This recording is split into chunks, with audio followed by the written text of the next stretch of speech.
In 2003, decades before the prologue, a giant white figure in red dragon suddenly appeared from the skies of Shinjuku in combat, later disintegrating into white mesa particles after their defeat. These particles gave rise to a new disease known as the White Chlorination Syndrome, or WCS, in which those infected would either die and turn into statues of salt, or transform into white berserk monsters known as the Legion, whose purpose was to spread the disease and destroy the world. The global efforts to contain WCS became extreme, from erecting an enormous wall trapping everyone in Shinjuku, to sending a nuclear strike that would turn Japan into a scorched earth. But this would only further spread the mesa particles and the Legion worldwide. As one of humanity's final efforts to survive, a drug known as luciferase would be made to delay the effects of WCS, most effective on younger patients, giving rise to the Hamelin Organization. Reminiscent of the Pied Piper fairy tale the organization's name was a narrative reference to, they were tasked with finding, abducting, and manipulating young children to become soldiers to combat the Legion, stated to have lied to them about their immunity to the disease so they would continue fighting, unknowing that they were merely sacrificial pawns being led to their deaths. We fought for what seemed like ages, to kill those things that took a twisted human form. We were deceived for so long. Deceived by people in a land we've never been, whose faces we've never seen. We must have been in love.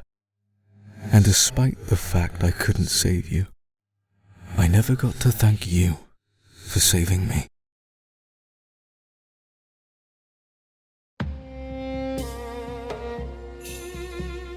Long before when he was still human, long before he was known as Grimoire Weiss, at age 10, he had killed his first Legion. But no matter how proficient he became over the years as a soldier, a resource to the Hamelin Organization, he could never quite kill his heart, perpetually disturbed by all the bloodshed he was responsible for. The best he could do was to try ignore those human thoughts so they wouldn't hinder his missions. When he was 16, he was sent on a large-scale Legion operation. Amidst combat, he suddenly saw a woman who stood frozen in fear among a crowd of Legion and managed to save her. Even if she was a liability, he could justify his actions, as she was still an important resource to the Hamelin Organization that shouldn't be wasted. But as they worked together, he learned that she was no soldier, but just a girl his age who went to a normal school, thrown into this operation without prior training, now empathizing with why she lost herself. This empathy for her would lead him to make a decision that contradicted everything he had learned as a soldier. When they were overwhelmed and forced to split, despite being the superior resource, he took the more dangerous route, protecting the innocence she still had over his blood-stained existence. It was a memory of his irrational humanity he didn't like to think of, a memory that would eventually lead to his most painful one for that very reason.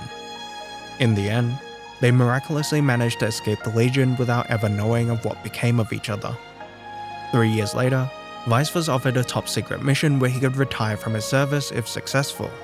Regardless of the risks, leaving a life of genocide behind was irresistible. Little did he know, his well-being and wishes weren't a part of the plan. They never were when it came to the Hamelin Organization. Awakening in a large room along with 12 others, all with books next to them, he realized everyone had been kidnapped by the very organization they worked for, now pitted against each other to be the last two standing. Unexpectedly, the woman he saved was among the individuals in the room, being the only two who knew of each other even if it was just barely. Although she still was her old clumsy self and lacked the wit of a trained soldier, presumably unlike everyone else in the room, after witnessing the brutal magic of the Grimoire, a double-edged sword that can both fatally wound others or absorb its user without a trace if they are defeated, the fact that anyone had his back in this situation was more than he could ask. And she wasn't all that bad to him. Where he smiled hysterically at the situation, hers was earnest, comforting him. Where he saw a fractional chance of survival, she saw it as the highest probability among those in the room, grateful they didn't have to fight each other and could make it out together. And where everyone viewed each other as resources or opportunities to take advantage of, she saw him as something more, someone she was thankful to have with her on a personal level. To Weiss, her perspective on life was a glimpse of a world beyond his own, but it wouldn't last. While discussing their next move, the girl selflessly pushes Weiss away from a lance that would impale her instead. Begging her not to leave, he held her in his arms as tight as he could, but she was ruthlessly ripped away, swallowed into her book, not even having a name to remember her by. Despairing, he cried out, inadvertently using his book's magic to protrude spears from the floor around him, violently impaling the rest of the survivors in the room aside from one.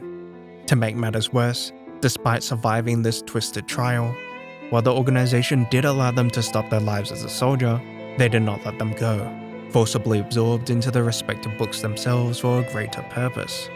It was then that the young man would be named Grimoire Weiss, and he couldn't stop laughing at the madness of it all. Just like the children of Hamelin, they had all been deceived by the Pied Piper's tune. His innocent hope for freedom, the one connection he had ever made, and his foolish humanity had all betrayed him. And so, he'd abandoned it quite literally, embracing his new role completely for whatever tale he'd be a part of next. Not that he ever had a choice. Over 1,000 years later, we'd see his character change into one of immense wisdom, power, age, and ego to match, best exemplified in his introduction despite once loathing his name. I am Grimoire Weiss. My very name brings kingdoms to their knees. Whether this drastic change is because of his memory loss, time, or the madness that twisted him to embody this new persona isn't known. But behind all of his posturing and eloquent words, remnants of his humanity are there as much as he tries to distance himself from it. Believing he was an entity above all, he found himself in utter disappointment upon his awakening, meeting a boy named NieR who knew nothing of him, barely anyone else for that matter, not even bothering to say his full name. And whilst he could commend NieR's desire to save his sister and relish the grandeur prospect of saving the world, he couldn't fathom why the boy ever bothered with trivial odd jobs from those he owed nothing to. Weiss is constantly rejecting the pleas of others, questioning NieR's optimism with the cold reality, and lamenting humanity. Yet, NieR doesn't concede. Knowing of loneliness and the simple burden of survival so closely, he would be there for others as they once had been for him, driven by hope and compassion which kept him alive as opposed to pragmatism, something Weiss dismisses as senseless sentiments beneath him. Yet, he never stops the boy, often the first to put difficult moments into insightful words, and support NieR in vulnerable moments, protecting his humanity as Weiss knew what it was like to have it ripped away. And it's not like he doesn't share that human irrationality within him as he portrays himself to. Despite being one of the more level-headed and powerful entities in the story, at the face of the manor, he's overwhelmed by his paranormal superstition. He's also a dumbass. Huh? Bitch. And of course there's Kainé. As a complete dichotomy to the articulate Weiss, Kainé is provocatively dressed, foul-mouthed, and violent, paying no mind to how she's perceived. Yet, behind her words was someone abandoned by the world but didn't abandon herself for those she loved. That tenacity was something even Weiss could admire. However much he detested her crude words, they saved him during his confrontation with Grimoire NieR. NieR was manipulative, speaking theatrically to feed into Weiss's ego of what he was. But Kainé forcibly tore through that dignified speech and spoke to him with honesty for who he was, her tenacity reaching the one who thought they had none left.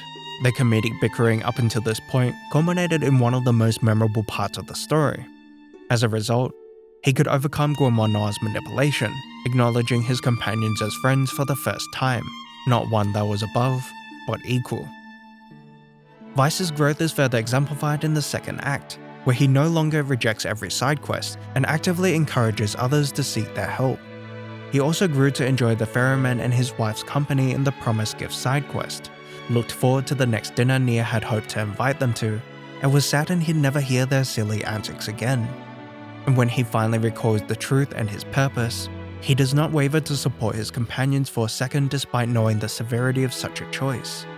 Where he had to ignore so much of his humanity as a soldier, ignoring his heart so it wouldn't burden him, where he was manipulated to be a tool for the organization that never once saw him as anything beyond his usefulness, facing those that valued him for what he was against who he was, he chose the latter.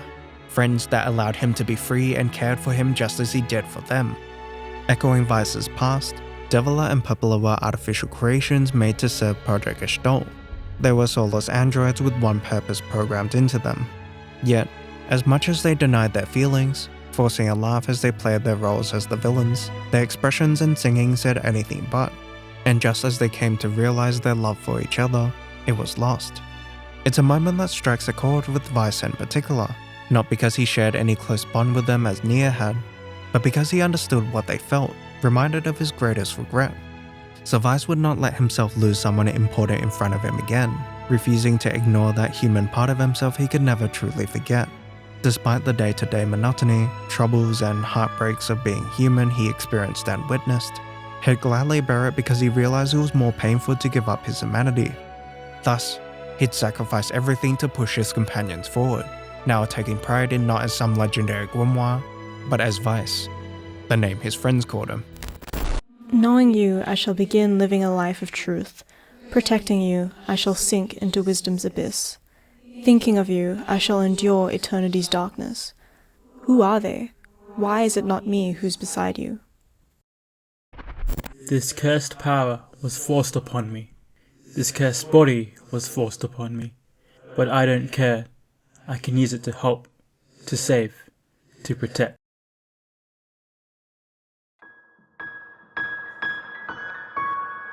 Similarly to Weiss, Emil was a part of a project known as Snow White, made to create mesa weapons through child experimentation to combat the Legion. However, unlike what was implied in Weiss's backstory, Emil had a normal upbringing along with his twin sister Halua, at least until their parents died in an accident. The two would then be taken to the National Weapons Laboratory disguised as an orphanage, never allowed to leave the facility, randomly disappearing children, and given agonizing tests by adults in white coats. There was much to loathe and be suspicious of. But there was one person to Emil who was above it all, who made the unending tests over the 2 years worth it. Their teacher, the closest thing they had to a mother. However, as the older twin, Halua couldn't bring herself to trust her as much as Emil did, even if she wanted to. While Emil only made a passing comment on what he was told about his parents' death in his backstory, able to find happiness in the present with his sister and teacher, Halua still thought of the memories of their past as a family, implying their loss had a greater lasting impact on her. Knowing that loss so closely, she desired not only the parent figure they had lost as Emil did, but more importantly, to not experience that pain of loss again with the only family she had left. But despite her intuition, she was only but one girl, the facility forcibly doing as they pleased as they transformed her into a giant terrifying skeletal creature, a weapon labeled number 6. She was a monstrous abomination, with a body and instincts that were no longer her own. But if her human self was powerless to resist, her new form gave her the means to do so, refusing to be the facility's tool and doing everything in her power to reach Emil, fearing he'd meet the same fate as her. Destroying everything in her path, her overwhelming instincts to protect her brother told her that the facility and their love for their guardian had betrayed them, responding to the teacher's heartfelt apology in blood. But upon reaching Emil, Halua found she was too late, her brother now a weapon, number 7, made to countermeasure number 6 if she was ever to go berserk, and that he regrettably did, using his petrification on her as she peacefully gave in, knowing she'd endanger him, Emil in actuality saving her from herself. As observed earlier, unlike Halua, Emil had a far more innocent perspective of the world, turning a blind eye to the unsettling activities he was very much aware of.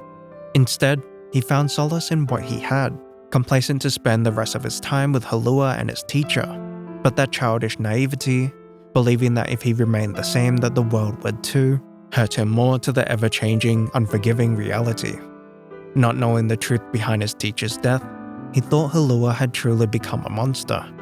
Not knowing Halua's feelings in her last moments, he thought he made her suffer. Not understanding he was more than his dehumanizing title, number 7, a dangerous weapon from a project that had primarily failed its original goal, he internalized everything was his fault and accepted his abusive treatment because he believed it was his karma. Consequently, he'd keep himself secluded in the manor for over 1,000 years, closing his eyes to the world.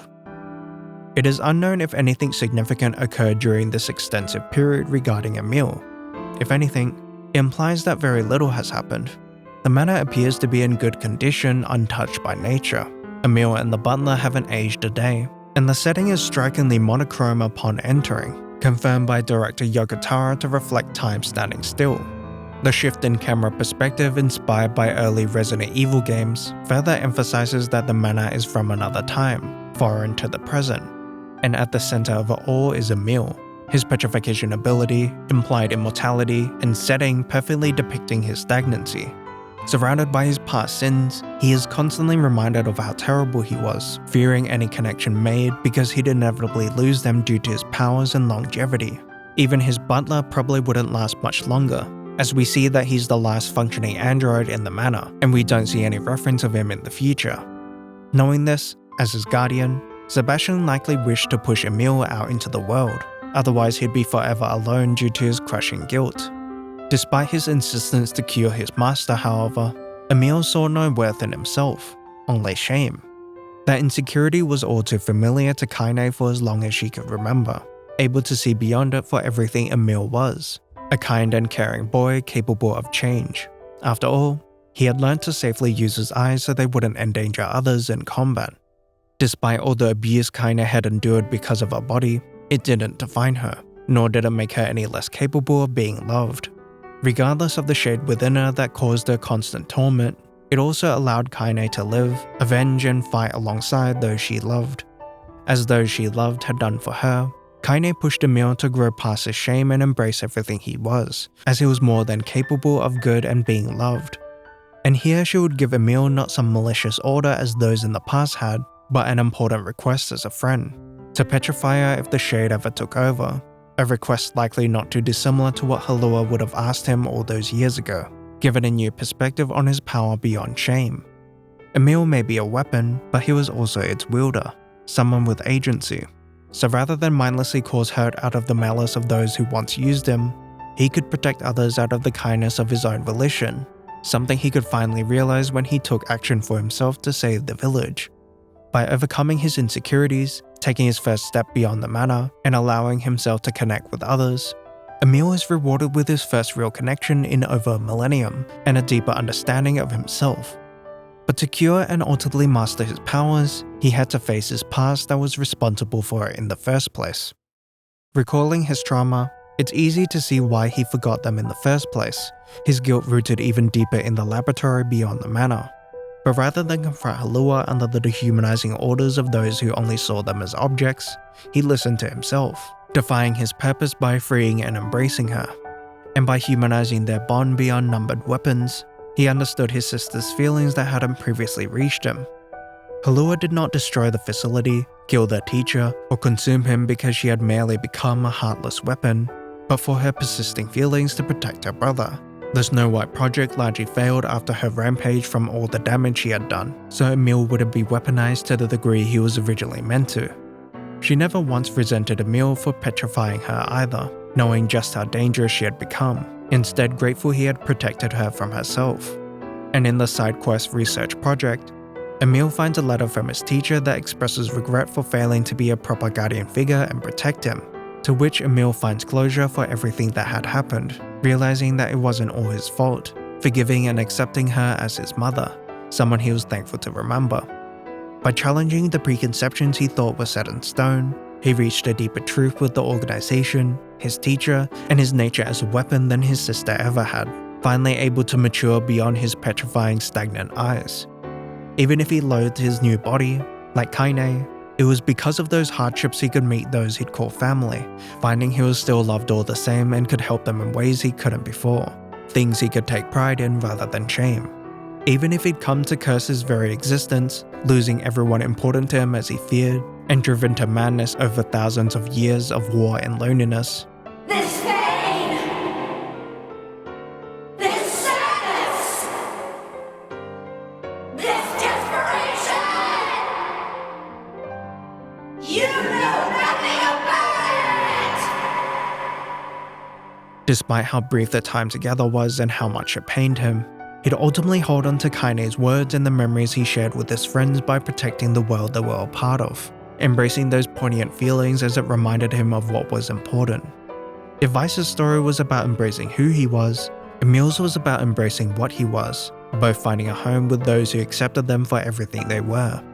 But while much of the discussion has been positive developments, like what Emil would realize, the world wasn't so black and white, but full of grey, context and perspectives. Sometimes for the better, sometimes for the worse.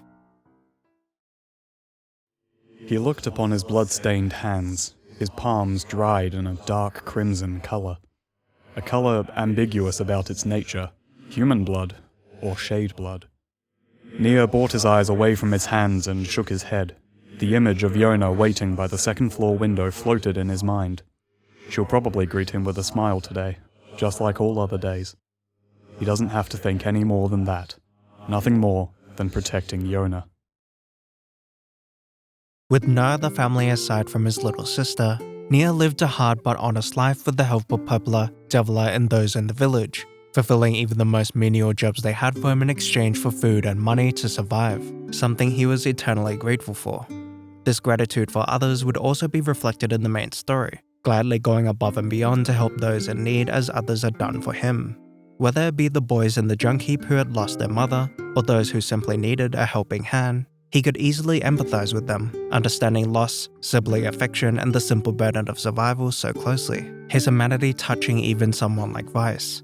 As for the reckless king whose naivety caused more trouble for those he wanted to help, Kainé and Emil who suffered discrimination for their nature, he could find value in them despite outside preconceptions because he knew of a little troublemaker himself, one who only meant well but was dealt a bad hand in life. On top of a frailty, Yona was struck by the Black Scroll, which led to a more reclusive life and stigmatization, as neighboring villages feared the contagiousness of the disease despite the facts saying otherwise, which is why we never saw Yona with friends her age, was over the moon when she finally made one through letters, and why NieR showed so much compassion to Kainé and Emil whom he saw a little bit of Yona in. You don't get to decide who lives and who dies. She's alive, she has meaning and worth, and we're going to save her. Everyone has something to live for, even Kainé, even Yona. But while his hardships certainly shaped much of his benevolence for others, somewhere down the line, they also twisted him. At age 10, NieR had already lost both his parents, a father he barely ever saw nor remembered passing in a faraway land during work, and a mother whom he loved deeply, working tirelessly for her children while secretly enduring the Black Scroll till the very moment it took her life. The death of his mother was also sudden to the boy that he found himself emotionless due to a state of shock. It was only during the funeral that he felt himself tear up. But his tears never fell, as little Yona started crying before he could from watching the pain expression on her brother's face. Once he smiled at her, her tears immediately stopped. Not even 2 years old, Yona was not old enough to understand the weight of what they had lost, but she could recognize what was in front of her. At that moment, NieR internalized that it was up to him to fill that void that the parents had left. For the next 5 years, thankfully they managed to get by. But to NieR's dismay, Yona became infected by the Black Scroll. The thought of losing the last person in his family was something NieR refused to think about, focusing all of his desperate efforts on easing Yona's condition through medication. This, however, was unsustainable, as their expenses quickly depleted their savings. With not enough work from the village, NieR had two options. The first was offered by Devla, suggesting they sell their house and move into the library. While sensible, the boy could not bring himself to part ways with their home. Not only did it hold sentimental value for the time they had spent there, especially for Yona due to her condition, but it was also the last connection they had to their mother, something he didn't want to take away from his sister as someone so resolute in filling their parents' shoes. So NieR would turn to his last resort, to a deplorable man in Seafront who offered plenty for his body.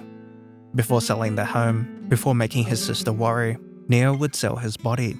Like his father, he would travel great distances for work to keep a roof over their heads. And like his mother who silently endured the Black Scroll, he would raise Yona without ever letting her worry. If it helped Yona lessen her burden and preserve her innocence, he would bear all the traumatizing humiliation in secret for her sake. After continuous seafront visits, NieR's psyche naturally deteriorated. Constantly exhausted, ashamed of himself, and sickened even from the touch of his hair that reminded him of the disgusting nights he had with the man, which is why he keeps it tied up in the main story. The only thing that kept him going was Yona's precious smile. But despite his best efforts to keep this a secret, it was something the twins eventually knew about, likely suspicious of where exactly he had been earning his funds from to pay for Yona's medicine. so Poplar hesitantly offered him a new job to exterminate a shade den, with rewards that dwarfed his current earnings, but would also put him in great danger, especially for someone so young. Even if it meant risking his life against monsters he had never dared to cross paths with, however, he would take it over any night in Seafront, immediately accepting this task. Before leaving, NieR noticed a dark look on Poplar's face, one that told him that the twins knew exactly what he had been doing. While he was initially filled with shame, he was thankful for their kindness and not treating him any differently, a sentiment he'd share with Emil someday. Gathering with 3 other companions on this job, NieR regrettably discovered that among them was the man from Seafront, seemingly unable to escape humiliation as the man continued to taunt him vulgarly. He had boasted of his sword collection many times in the past, prideful of each one as they were all stained with murder, so it was no surprise that such a sickening man was here to enjoy himself. Despite NieR's initial disgust, however, lamentably, he too would come to relate to the man's bloodlust in this expedition. Overwhelmed by a sudden onslaught of shades due to unexpected mist, NieR drew blood from the mysterious creatures for the first time, which caused him to hesitate. While the sensation of their flesh initially reminded him of his experiences with sheeps, as shades had always been described as wild animals, the splatter of crimson and its acrid scent was the same as Yona's coughs or blood, and the more he killed, the more he noticed their uncanny characteristics: heads, hands, feet, upright gaits. Rather than likening them to monsters, he found the comparison to humans to be the most appropriate. Yet, he began to revel in this bloodbath, proud to have slain so many. Because unlike the knights in Seafront, unlike his life up until this point, where he lived day by day at the mercy of the villagers' generosity, here he had power, a lot of it, his swordsmanship far surpassing seasoned veterans, almost as if his body was recalling fight centers from another life. And as he saw the Seafront man smile at his massacre, NieR realized that he too had been wearing that same expression, questioning who exactly were the monsters between them or the shades, putting himself on the same level as the man he despised. At some point, NieR could no longer tell what he was cutting, humans or shades. Surviving the endless waves of shades, NieR detachedly made his way back to the other 2 companions who were severely injured, amazed that he was still alive, but sullen to know that the Seafront man did not make it. As they made their way back to the village, NieR voiced his thoughts to the men, again making the comparison between humans and shades, but rather than noting how shades felt similar to animals as he previously had, and as the men also would, he stated they felt exactly like a person to cut, all but confirming he had murdered the Seafront man. But rather than questioning their nature and his morality further, he abandoned the innocent curiosity of a child he once had for shades, accepting the shallow perspective of the adults he had always been told because he had to grow up to protect Yona. This disregard for a deeper truth is further cemented through later experiences beyond the shades. The hopeless romantic that was the lighthouse lady, who had been waiting for her long-deceased lover to return for 5 decades. The Junkheap boy's mother's disappearance was for a short-lived future with another man, and the brutal fate of the ferryman are all heartbreaking stories you have the decision to tell the truth in. And even though there might be glimmers of gratitude in whatever decision you make, the outcome is the same. The lighthouse lady still died without ever reuniting with a lover. The Junkheap boys lost their mother. The red bag couple were no more. And sometimes, like in the Runaway Son side quest, our good intentions and efforts to reach the truth are punished. This is why Route A, the story of NieR's perspective, is so surface level. The very first group of shades you encounter don't show a single sign of hostility and drop schoolbooks. The village library is filled with lost history and knowledge in an unknown but translatable language. The peaceful shade who can seemingly read said language. The forgotten technology of the world. The mysterious appearance of Grimoire Rubrum. The mayor's strange familiarity to NieR. The bizarre presence of wolves in the desert. The peculiar bond between robot and shade. The attempts of peace from those in the area. The unchanging youth of Emil, Devla, and Poplar. The unusual focus the twins had on NieR, and countless more are crucial details of the world around him he disregards despite both noticing and having much of it pointed out to him. His dismissal best exemplified in his words to Emil. I killed innocent people. I killed them all. But you saved us. If it wasn't for you, we'd all be dead. We owe you. But It's all right. Really. Don't look back. NieR's experience with the deeper truth had never helped him look after Yona, and only burdened him. If anything, it taught him the frailty of human life and the cruelty of reality, so he would embody that reality, tainting his hands and body as much as he needed to with blissful ignorance. Nothing else mattered. Yet, it did matter, not just to those who faced before him, but to those alongside him. If his experiences in Red and Black taught him apathy for shades, then losing Yona taught him hatred that only grew with every moment away from her. And while his love was still loving, eventually became a twisted, blinding obsession. In his refusal to understand those he faced, he failed to understand himself and those around him, as their humanity were reflections of each other. From the outside, Gideon's vengeful rage was foolish, ugly, maddening. Yet, NieR would do the same when losing someone he cared for. Where he had accepted Kainé despite being possessed, growing into one of his most important comrades for it. After the time skip, he wouldn't grant that same mercy to those of the area who were in the same boat, killing them without a shred of empathy, something Kainé had conflicting feelings on. Her nature rejected vicariously through his actions on others. If they had met later, they probably would have been enemies. And despite knowing so much loss, he had been the cause of so much of it, some far more personal than he cared to admit, his bloodlust only fueling the cycle of loss and vengeance. It's not like he's completely unaware of his flaws either, as shown in his internal monologue after saving Kainé, on some level aware that his obsession had burdened those around him, but it wasn't enough when it mattered. Emil, who had just overcome the destructive tendencies of his petrifying eyes, was pushed to a breaking point by the toxic ideals of the person he loved, becoming his weapon of mass genocide, the very thing Emil had always feared of himself. Knowing of both the fixation of vengeance and its consequences through her understanding of shades, Kainé carried all the guilt alone because she didn't want to trouble NieR between his morality and love, as she was constantly torn between, protecting what little innocence he may have had left from when they had met through his ignorance. Like NieR, Weiss's loyalty pushed him to make any sacrifice necessary regardless of the consequences for his friends, unknowingly sacrificing the person who had shown him what companionship was in the first place, Grimoire Rubrum, the girl from his backstory. As for Yona, while he gave her his everything, it was for the sake of his love rather than consideration for her feelings, something neglected as we see from her extreme efforts to search for a lunar tear, her letters, diary, and dialogue. Remorseful of her sickness as it only gave her brother more hardships and time away from her. Rather than prolonging the inevitable, she wanted to spend what little she had with NieR. The desire to help between siblings was mutual, but her health did not allow it. Synonymous with the Gestalt selves, Yona never wanted NieR to endure over 1,000 years of existence for her sake. She didn't want him to be a parent or sacrifice others and his humanity. She just wanted him to be her brother, and for her to be his sister, to share that weight, something she was finally able to do in death, sharing the cookie where she couldn't before. Holding the hopes and lives of everyone they had ever known, hardened from suffering and sacrifices, and driven by a wish to reunite with their sister, as much as NieR tried to separate himself from the Shadow Lord, truthfully, he understood him better than any, his Gestalt a reflection of himself if he had continued down his path and truly given up everything for Yona.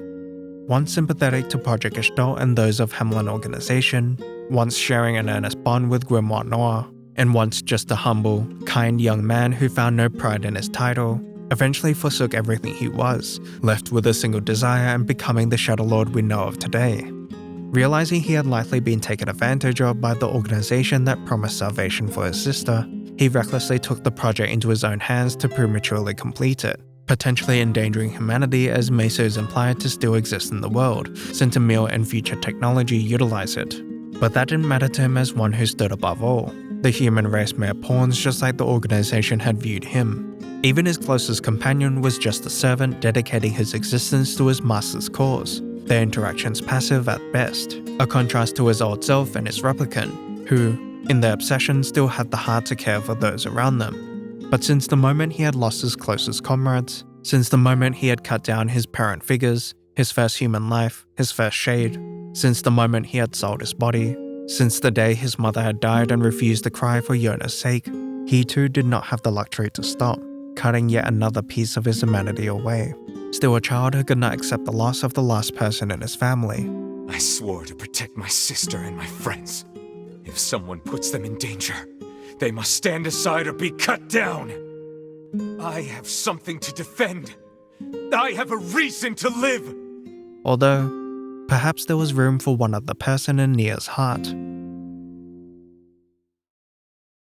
She fears the pain, the suffering, the sadness of losing those she cherishes.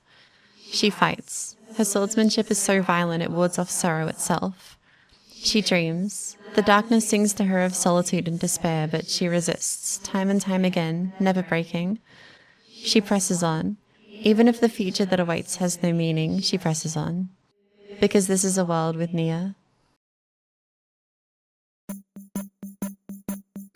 Subjected to relentless loneliness, scorn, and abuse for her body, the mere act of living was nothing but a burden to the young Kainé. Even death would have been an act of mercy, something she'd wished for more than once. She was a freak, a curse, somebody the world was better without. All of this for her intersexual body.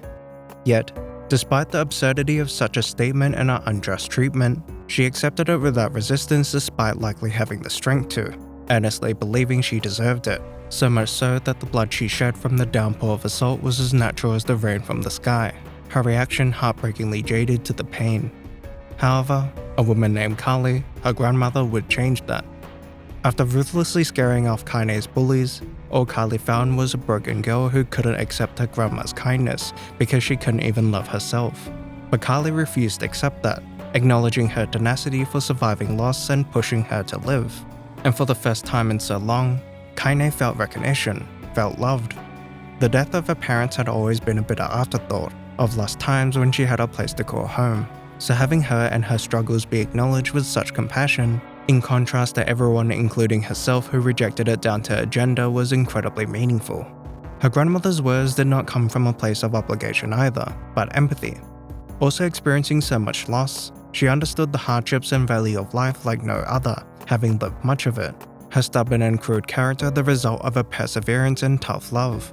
Because it's after surviving the reign of tragedy that comes with the sun, and Kainé was her pride and joy, gifting the girl lunar tears, known for their exceptional rarity, difficulty to cultivate, and enduring life. Beautiful flowers she'd go through all the trouble to find because she thought they matched Kainé. It was a simple gesture that Kali played off, but it meant everything to a girl with no self-worth and only shame. Through her grandmother, she could finally feel loved, embrace her femininity, and see a future for herself, now having some semblance of pride as Kali had for her. Although, somewhere in the back of her mind, Kainé knew her grandmother wouldn't be there forever, but it wasn't time that separated them. If anything, that only brought the two closer over the next 5 years. It was a shade. Terrorizing their home, torturing her grandmother, and laughing at their agony, Hook was every bit of a monster as his appearance suggested. Fighting with reckless abandon to save her grandma, Kainé's body and heart would be torn apart, her desperate efforts utterly in vain as she watched her one reason to live be crushed. Yet, Kainé survived, her body through Tyrant's possession and her mind through her strong will she had taken after Kali, holding on to the wreath of lunar tears and her loving words to live. But in her despair, Kainé could only embrace them by half a step, refusing to wear the wreath of flowers because she had been corrupted, her body having yet another source of shame she, and maybe not even her grandmother, could accept, now sharing a body with the same monsters that had killed her. And rather than live a long life, Kainé merely survived, persisting solely to fulfill her revenge. The love that had drove her forward became hatred, the perfect vessel for Tyrant's amusement, because there was no place left for her in the world, and she had nothing left to give for it to simply result in heartbreak, as even a pilgrim, whom she thought was the most virtuous one could be, abhorred her existence upon discovering her true nature.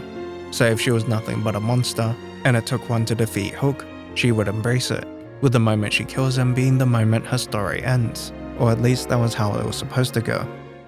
From saving Fura, which earned her a welcoming place in the Kingdom of Facade, to fighting alongside NieR, well, sort of, who'd later be the first to empathize, defend, and even compliment her beauty since her grandmother, Kainé found acceptance from someone outside of her family for the first time.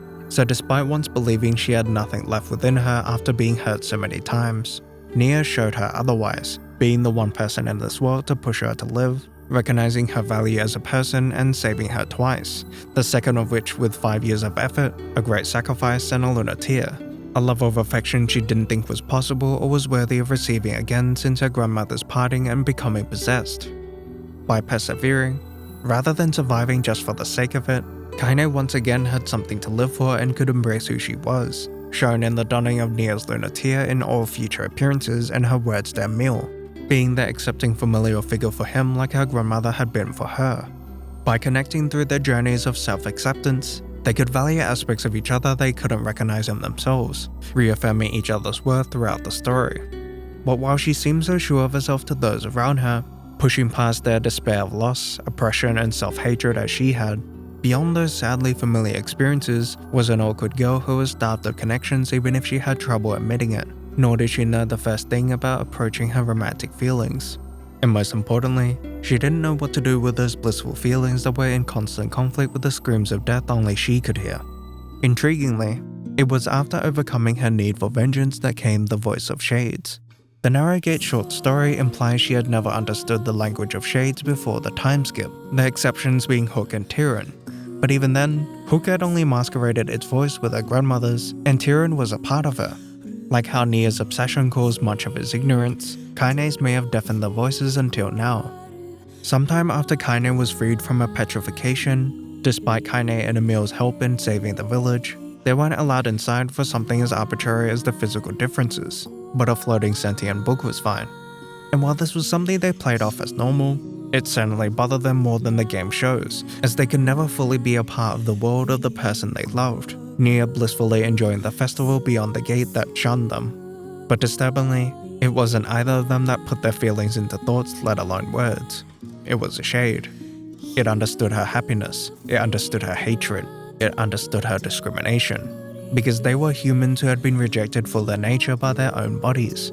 And that understanding terrified Kainé, their uncanny similarities the antithesis of everything she thought they were. But after coming so far with her found family, though far from perfect, they were the first people in her life to call her friends, and she would not even risk betraying those feelings, refusing to burden their hearts with what she knew.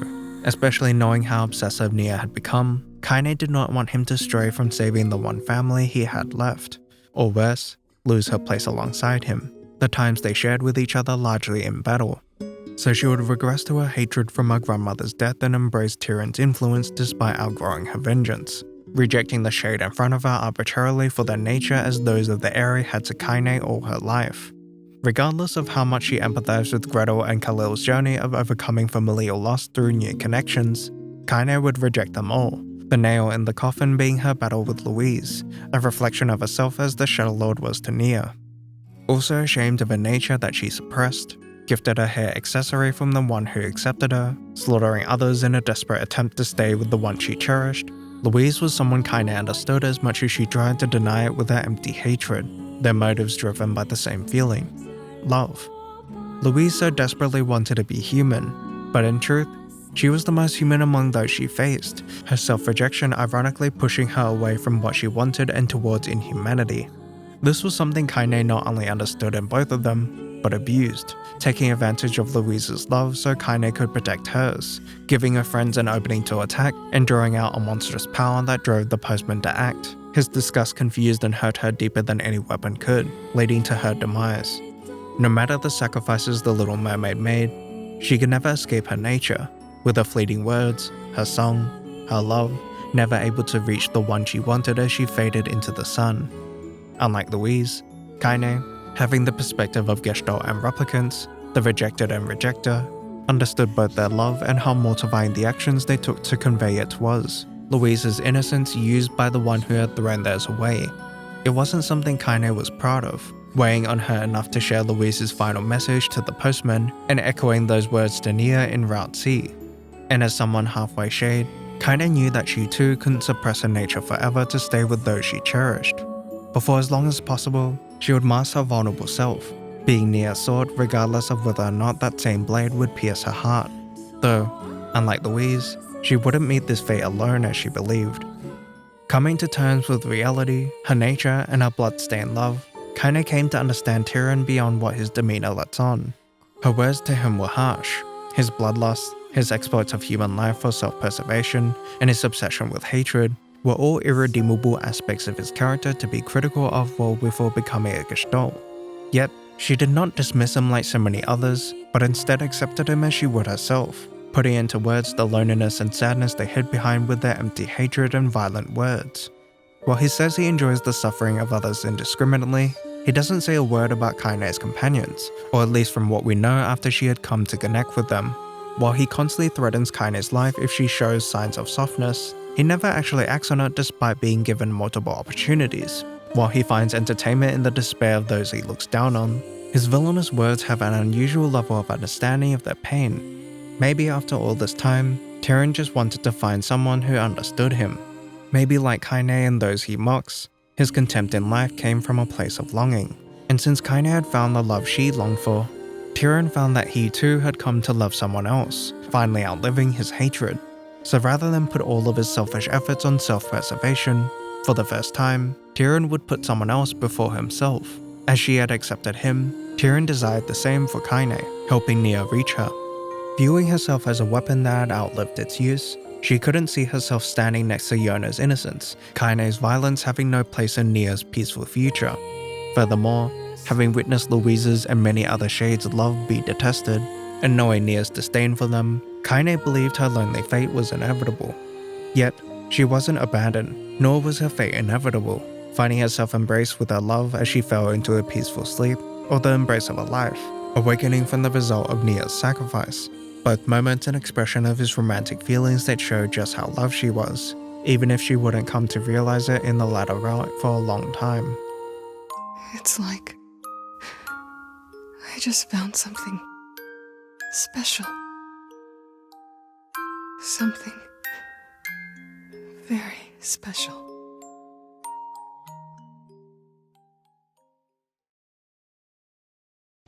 その時10年前ですね、ドラコンドラゴンを作った時に、殺すってことは何だろうってことを考えて、当時の他のゲームとかいっぱい見てたんですけれど、100人敵を倒しましたみたいな、100人突破撃破みたいなことすごい自慢げに言うんですね。でちょっと冷静に考えると、100人人を殺して自慢するっていうのはちょっと僕正直感性としておかしいなと思って、殺人鬼ですよね。 100人殺したら、その狂気の沙汰だって思ったんですよ。だからドラコンドラグーンの時は主人公の軍団を、この狂気の狂った人たちの軍団にした、正しくなくて狂った間違った人たちの話にしようと思って作ったんですね。ところが次のニアってゲームを作ったんですけれど、その頃には911とかイラク戦争とか経て、どんどん世の中がテロとかの情報がいっぱい日本にも入ってきて、でその時にちょっと考えが変わりまして、人間は自分が正しいと思ってれば狂ってなくても人を殺せるっていうことをちょっとなんか世の中から感じたんですね。NieR Replicant is a story of perspective, many perspectives, that failed to be heard or to find compromise when it mattered most despite humanity's capability to. As shown through the unlikely connections the characters form, the varying cultures they come across, the songs that connect others regardless of the language barrier, and the player's adaptability to the changing gameplay. From fixed, isometric 2D and top-down perspectives, to bullet hell, puzzle, horror, and even visual novel genres. However, whether it be by fear, misunderstanding, desperation, duty, or something between, a concession was not found. Heroes and monsters, good and evil, sympathy and apathy, understanding and ignorance, acceptance and rejection, selflessness and selfishness, love and hatred, humanity and inhumanity, are all contradicting ideas echoed throughout the story, throughout humanity, that we assign to others as they do with us out of instinct to survive. But reality is often nuanced. A hero can just as easily be a monster depending on who tells the tale. A weapon can protect as much as it harms, and the most selfless sacrifice can be the cruelest act of selfishness to another. And it's humanity's stubborn, uncompromising, contradicting nature during such calamitous circumstances that brings them to extinction. But perhaps, to some extent, it's for our discriminative instincts that the human race had come so far in the first place, both for survival and interpersonal reasons. Maybe it's because we're inherently selective with our time and those we spend our lives with. We are led to those we care for, allowing us to value and fight for what's truly important. And NieR embraces our contradicting nature for all of its highs and lows. Why did she kill? It must have been bloodlust. What drove her so far? It must have been hatred. Who did she fight for? It must have been Yona. So why? Why did she meet triumph with tears? These questions plagued Kainé and the administrators, the latter party almost resentful of Kainé for her role in ending the human race. As replicant and AI, they were both beings whose role was to serve Project Shoutout, to serve humanity. Yet, Kainé willingly defied it, taking away the administrator's purpose in the process. And for what? Bloodlust? Hatred? They wanted to know why, testing her through battles, replicating what they believed was Kainé at her strongest to fight against. But their understanding was incomplete, as none of them had persevered through the hardships she had, her one blade heavier and her body far more enduring. And more than that, she had others to fight alongside, surpassing the administrator's hollow clones. So if it was her humanity that pushed her so far, why was she the one who ended it? Delving deeper into Kainé's memories, they analysed her humanity, forcing her to face the cries of death she had no small part in. But even she had trouble justifying her contradicting feelings to herself, the answer lying beyond Hook, beyond the source of her hatred. Surpassing Kainé in cruelty, bloodthirst and power, she was completely outmatched, unable to see how she had mustered the strength to surmount the overwhelming torment it and the villagers had put her through, especially alone without Emil. And as she lost her grandmother all over again, she could not find it in her to stand. That was until Weiss's voice reached her, reminding her of who she was and what she fought for, just as she had done for him all those years ago. It wasn't hatred, but Kainé's love for NieR and her found family that led her to defy her fate over and over again, overcoming tragedy after tragedy, from the villagers' torment, her grandmother's death, her possessed and relapsing body, to the erasure of NieR's very existence. It wasn't for a great price, she could admit that now, that their path may have been a mistake. Yet she embraced her love without uncertainty, putting it into words and actions where she hadn't before, blossoming it into something special, something beautifully enduring, like a lunar tear. Now understanding Kainé's humanity, he, the male administrator, found hope beyond his nihilism. Though mankind would meet their demise to a large degree at the hands of their destructive tendencies, their humanity, their indomitable spirit could live on within their creations even if unintentionally. Kainé's life, the memories Emil carries of it long after, and future androids proof of that, all of which transcended beyond what was ever intended of them. Although to her, that tenacity was despair, dooming her brother and the original humans, Kainé's life only a continuation of more suffering. Both perspectives are true depending on where one stands. Her actions were as much of a calamity as they were a miracle. After all, Kainé wasn't a hero. No one in the story is. They're only human. Everyone has something to live for. At times, that something is at the expense of others or that very life even. Perhaps we may never overcome our destructive tendencies in the face of such endangerment. Perhaps through evolutionary change, preservation of history to learn from, and generational efforts to understand, there's a timeline where humanity can find compromise with each other and live. Or perhaps our destination is something meaningless. Rather, it's about the continuous struggles in the life we live with those we cherish.